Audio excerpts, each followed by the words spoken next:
Një komandant, një ushtar të vërtet të ushtrisë ndërkombëtare të Kosovës, nuk është milioner siç jeni mësuar me po.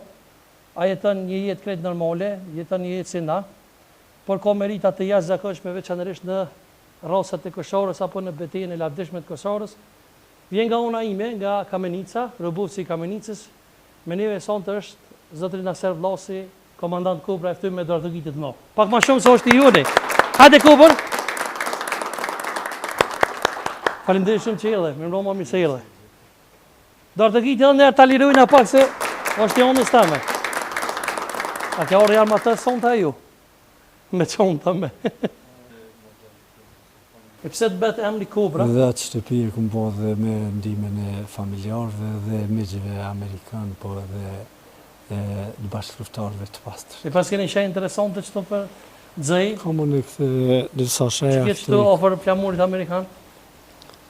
Këto janë shaja të cilat mi kanë dhënë si dekorata mes të partnerët e ushtrisë amerikane. Dekorata nga ushtria amerikane? Nga ushtria amerikane i kam dhe janë njësi elitare. Njësi elitare e Amerikës? Apo guxon me mojt, do mund ty ta kanë dhënë? Po se jo çdo kush e mbon këtë. Po, unë për kur është në pyetje ushtria amerikane tash për tash është edhe vetmja e cila i besoj dhe jam i gatshëm edhe të sakrifikona për ta nëse e kërkon nevoja dhe nëse i plotësoj kushtet sipas tyne. E pse Kobra? Kobra ka, domethënë na e dim që është gjorë për një helmushëm. Kobra këtë kod e ku morë pikërisht me 11 prill të vitit 1999 nga Gjim Ramadani, para se më nisë për në ras te kazerma që kemi marrë një ditë më parë nga ushtria serbe, ku kemi qenë meritor në Kobrat, cilë jemi futë të parë në objekt, i vetëmi do me thonë prej komandantëve, kom qenë unë dhe ushtarët e Kobrave të partë, pastaj kanë arritë dhe tjerë. Ja vlen me përmen me emra, Zaj Qela ka qenë para me, une dhe Arif Maloku, ku objektin ja kemi dërzu e policit ushtarak, pasi që është marrë këtë Beko Smonajt. Po, Kobra në di që ti ke posë rol kyçë dhe të jashtëzakonshëm në betejën e Koshorës, po kush ka qenë njeriu kryesori i Koshorës, se kemi posë shumë komandanta të fillu prej Isem Berishës, Nasim Haradinaj, a ka posë ushtara burra këtë komandante një kom? Po, tash pas luftës në përgjithësi, ata që kanë pas dëshirë ma tepër që të paraqiten dhe të ekspozohen dhe të prezentojnë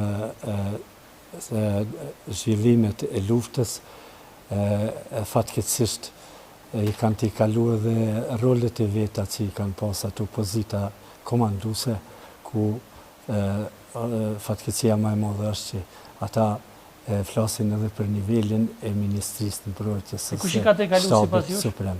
Po gjithë në përgjithësi, gjithë këta komandanta. I fjallën për Fadilin, për Antonin? Po, se këta duhen të flasin deri në rolin e vetë komandus, që kanë qenë komandantat bataloneve edhe disa tjerë që janë më të vogël.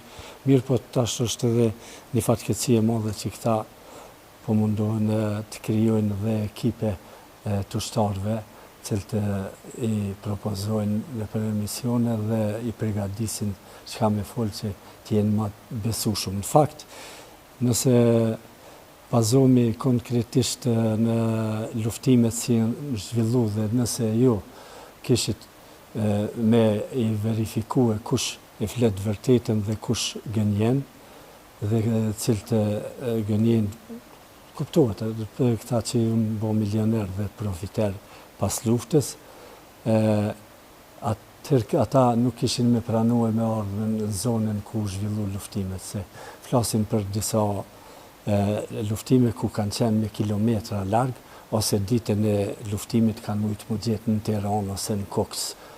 Mos të flasmin Baramcorën, Papaj. Po kush e bon njeri u kryesor i betejës Koshorës sipas juve? Për komandimin edhe zhvillimin e operacionit, shefi i grupit operativ 3 ka qenë sipas pozitës Agim Ramadani. Komandanti Rusem Berisha ka qenë simboli, do me thonë, i Gjo-Treshit, edhe pse... Çka do të thotë Gjo-Treshi? Po, Gjo-Tre kanë shëndru, këta se këta, do me thonë, kanë pas frigën se do të pengohen nga shtabi i përgjithshëm, edhe pse nuk ka pas konkret në i penges, mirë po është kërku nga ta, që këta të kalojnë në qëfar do emërimi tjetër, po mos të veprojnë si brigadat cilat kanë qenë themelume nga Ministria e Mbrojtjes Republikës të Kosovës në vitin 98, nga Ministri Ahmet Krasniqi me kabinetin e vetë. Ato kanë qenë brigadat 131, 132, 134 tjera, po këto kanë qenë ma të cekta. Po ju konkretisht a keni qenë ofër kër është vrau ditën kritike Agim Ramadani apo komandanti Saliqiku? Ditën kritike kur është vrau Agimi, unë kom qenë, do me thonë, zbashku me Agimin që nga mëngjezi prej kazermës kur i nizë në ras dhe deri në pjesën në Bioplaz, gjindet atje një rrugë, është rruga e Brakeve i thojnë dhe shkon Bioplaz, mbi Zhare, se në Zhare kanë qenë njësia komanduse cila ka komandu me operacionin e ushtrisë sërbe, ushtrisë jugoslave, ku kanë pas dhe një tokë të minaesave në plaz. Mirë po, pasi rrethonat dhe zhvillimet e luftimeve kanë qenë tilla, nga Agimi është nda vetëm me mua, se tash jënë bëha dhe ushtartë më të dishum se na komandantat cilë të kimi rujt gjonat aty për atë sekretit që dohet. është kërku nga une, nëse je i gatë shumë të futesh në plazë se si duket Antoni nuk do të vinë me delta forcat, edhe pse ka pas detyrë. Antoni nuk ka orë dhe pse ka pas detyra? Detyri ka pas, Antoni në këtë moment është gjetë të proj gushave në varrezat e Koshares tash ku janë. A i dike që ka dezertua, që ka pëtë më? Dhe atë tokë të minahesave A i dike dezertem?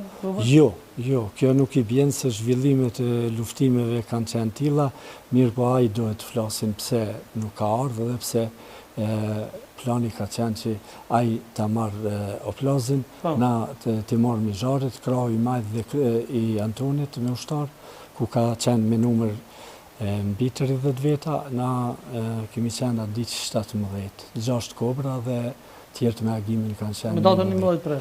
Me 11 prill kur ka ra Agimi. Pa, keni dyshime ku përse shpesherin i kom po kështu në për intervista njerës tojnë që komandantat më të mirë tonë të ushtrisë lirimtare të Kosovës jenë vrau pas luftës. A keni dyshime mbi vrasjen e Agim Ramadanit edhe Saliqikut, jo personalisht?